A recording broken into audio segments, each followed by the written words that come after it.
Salut à tous et bienvenue sur Carton Rouge TV. Très heureux de vous retrouver. Le championnat de France de Ligue 1 est enfin reparti et les Stéphanois se déplaçaient à Dijon pour le compte de cette première journée de championnat de France et ils sont allés s'imposer à Dijon 2-1. Une belle première pour Ghislain Printemps en tant qu'entraîneur de l'AS Saint-Etienne. Je vous propose de refaire ensemble le débrief de ce match.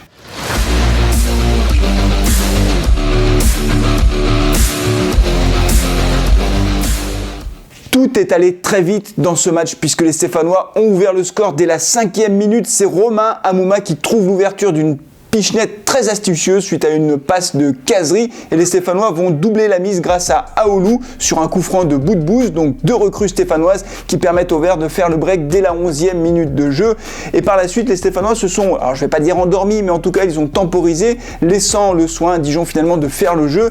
Et à la 31e minute, c'est Debuchy qui fait une main dans la surface de réparation. Il concède un penalty, le défenseur stéphanois qui n'était pas trop à son aise. On en parlera dans la troisième partie, le carton rouge. Et Dijon réduit le score juste avant la mi-temps, enfin un quart d'heure avant la mi-temps, par l'intermédiaire de Tavares. Et c'est le score à la mi-temps, 2-1 pour les Stéphanois qui s'en sortent plutôt pas mal finalement au vu de cette première mi-temps, même si ça avait bien démarré. Les Dijonnais ont repris le jeu à leur compte et dès l'entame de la deuxième mi-temps, effectivement les Dijonnais aussi se sont montrés dangereux et il ne s'est pas passé grand-chose au cours de cette deuxième mi-temps, en tout cas la première partie de la deuxième mi-temps. Et après les Dijonnais ont vraiment poussé en fin de match et sans un grand Stéphane Ruffier, ils auraient pu revenir au score 2 buts partout. En tout cas les Stéphanois, eux, auraient pu faire le break, notamment par l'intermédiaire de Amouma qui n'a pas cadré sa frappe en fin de deuxième mi-temps, mais ça aurait permis aux Verts de faire le break. Toujours est-il que les Stéphanois ont tenu bon, ils ont résisté et repartent donc de Dijon avec cette victoire 2-1 qui est de bon augure pour la suite, même si, il ne faut pas l'oublier, Dijon reste une petite équipe du championnat de France qui va jouer le maintien et donc il y a encore de nombreux réglages à faire, mais je vous propose d'en parler en deuxième partie de Carton Rouge.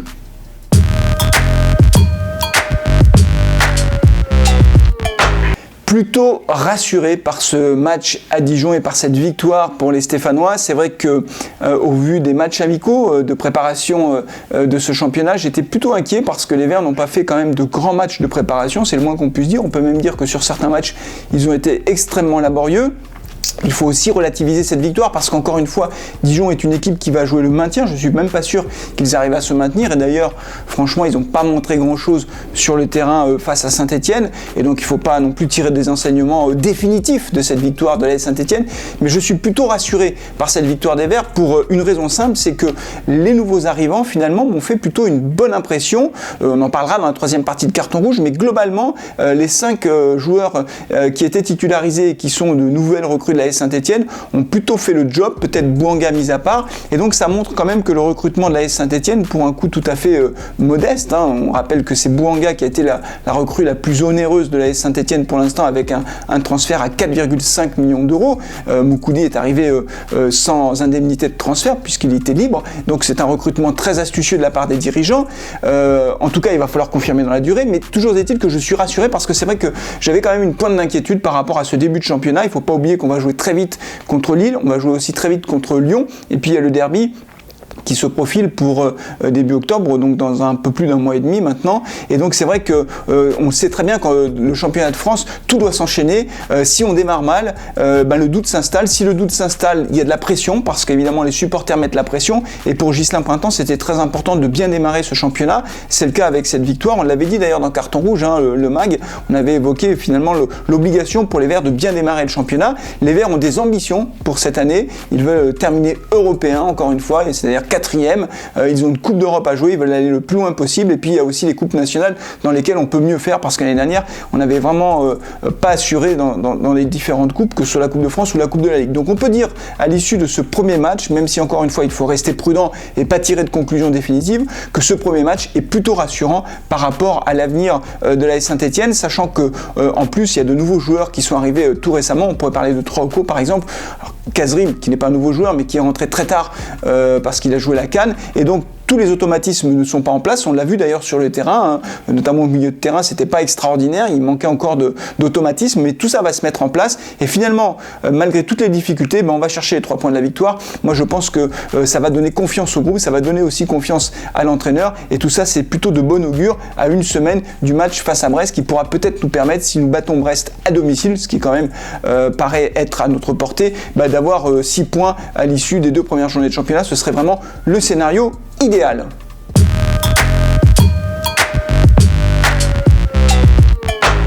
Allez, pour la 3e et dernière partie de ce carton rouge, le débrief, je vous propose une nouvelle rubrique. Alors, il faudra me dire si elle vous plaît, si elle vous intéresse ou pas. N'hésitez pas à mettre un commentaire pour savoir si vous voulez que je renouvelle cette rubrique. C'est la rubrique des notes du match. Voilà, je vais vous donner les notes que j'attribue à chaque joueur.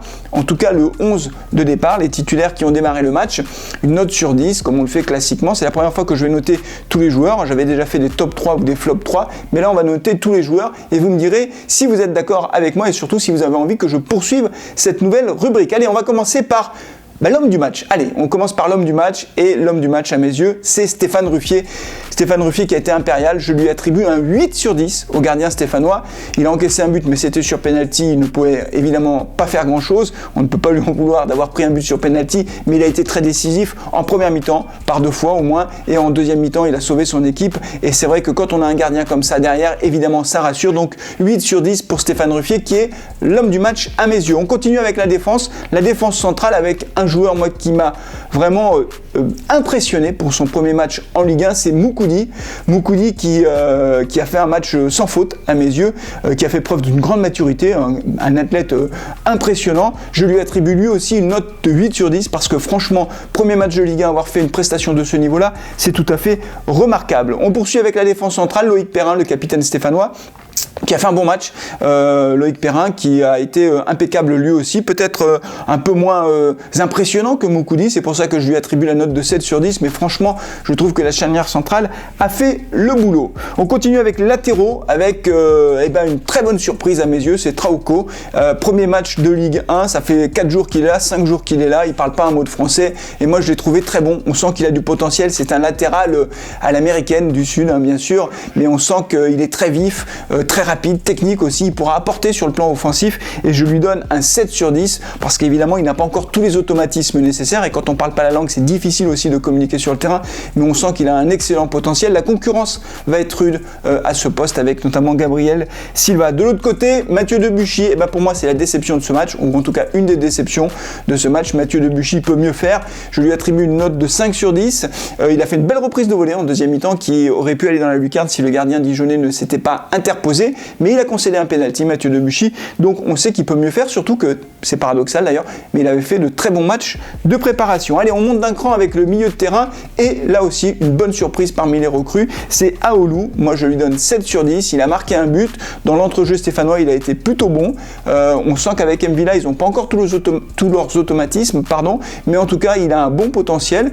J'ai été surpris honnêtement par son match, parce que venant de Monaco après une saison quasi blanche, j'étais assez perplexe pour tout vous dire, alors il faudra qu'il confirme dans la durée, mais un bon match de Aoulou. Mvila à ses côtés, un peu en dedans, Yann Mvila, il peut faire mieux, notamment sur le plan offensif, il peut faire des passes décisives, je lui mets un 6 sur 10 à Yann Mvila, même s'il a fait un bon match, il n'y a rien à redire, mais il peut apporter plus de par son expérience et surtout la qualité de ses passes.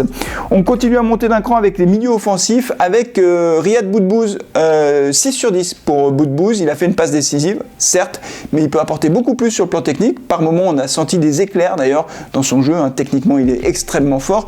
Là aussi, je pense que ça manque d'automatisme. Il faut rappeler que Boudbouz a signé à Saint-Etienne très tardivement. Et donc, je pense qu'avec le temps, tout ça va se mettre en place. Mais son match à Dijon était correct, mais il peut mieux faire. Allez, on passe à Romain Hamouma qui a été buteur, et donc je lui mets un 7 sur 10. Quand on marque un but, forcément, et surtout le premier but qui nous lance dans ce championnat, c'est très important, c'est un très joli but qu'a marqué Romain Hamouma, 7 sur 10 pour Romain Hamouma, qui lui aussi peut-être peut mieux faire, notamment en deuxième mi-temps, il s'est un petit peu éteint, d'ailleurs il a été remplacé par Robert Beric en toute fin de match, mais Romain Hamouma a été décisif, c'est comme ça qu'on l'aime, il peut être encore décisif, c'est quelqu'un qui est tout à fait capable de marquer beaucoup de buts tout au long d'un championnat, je pense qu'il peut en mettre être 10 à 12 cette année. Et Romain Hamouma a un très bon potentiel malgré le temps qui passe, hein, parce qu'il n'est plus tout jeune, le milieu de terrain stéphanois. Et on termine donc ces notes avec Khazri qui a été titularisé. Ça a été un peu une surprise pour moi parce que je pense que physiquement il est encore un peu fatigué, hein. Il revient de la CAN, donc il n'a pas eu le temps vraiment de prendre de vacances, contrairement à ses coéquipiers. Il n'a pas été extraordinaire, Khazri, on se sentait vraiment un peu essoufflé. Il a été passeur, donc je lui mets un 6 sur 10 parce qu'il a été passeur. S'il n'avait pas fait cette passe décisive, je pense qu'il aurait eu 5 sur 10. L'attaquant tunisien, il n'a pas été décisif. On sentait vraiment qu'il manquait de jus, d'énergie, et donc il va falloir que Ghislain Printemps fasse des choix peut-être tactiques pour laisser à Khazri le temps de récupérer un petit peu. Je pense que Berić est une solution alternative à la pointe de l'attaque stéphanoise crédible, surtout à domicile. Peut-être que face à Brest, ce serait pas mal de titulariser Berić pour laisser Khazri souffler un petit peu le temps qu'il récupère, parce qu'encore une fois, je pense que physiquement, il n'était pas au top. Voilà, au final, on peut dire que les Verts ont fait le boulot. Moi, je leur attribue un 7 sur 10 à Dijon, parce que c'était une petite équipe de Dijon. C'est pas un des ténors du championnat, mais ils ont fait le job. C'est l'essentiel. On se retrouvera évidemment pour le débrief du match face à Brest. Je ne peux pas faire de live encore. Techniquement, je ne suis pas opérationnel. Je n'ai pas le matériel pour le faire, mais on fera le débrief du match face à Brest. D'ici là, portez-vous bien. N'oubliez pas de vous abonner si vous n'êtes pas abonné à la chaîne. N'oubliez pas de liker la vidéo. Et puis, on termine comme toujours avec un petit allez les Verts, à bientôt, ciao.